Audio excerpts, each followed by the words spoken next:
针对前苗栗县长徐耀昌发出讲要落架，国民党虽然后来表示讲伊是无说理，讲唔对话，也毋过国民党的总统参选人侯友宜伊是无表示意见。党主席朱立伦是强调讲，科技会会来处理。另外，鸿海集团的创办人郭台铭最近是常常去地方拜访，针对郭瓜配瓜问题嘛表示讲，也以民众党的身份宣告底哦。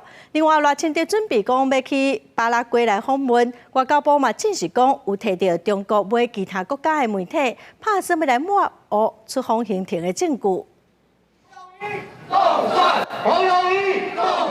国民党总统参选人侯友宜伫党主席朱立伦的陪伴之下，到大家镇南宫拜拜。镇南宫董事长颜清标全程陪伴。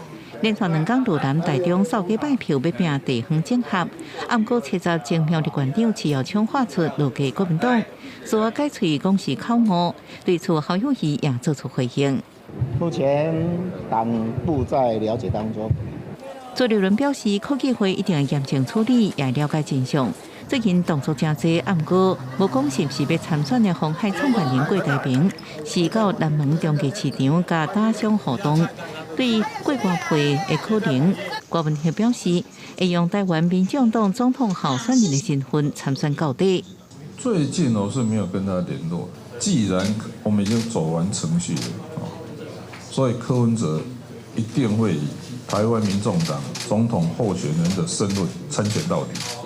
2摆重新参选的决心，根据民众党内参民调显示，赖瓜2个人民调已经在误差范围内。民进党赖清德早起是陪伴蔡总统参加国安会家庭日。赖清德就要访问巴拉圭，外交部证实已经接中国收买外国媒体想要抹黑加打压台湾的举动。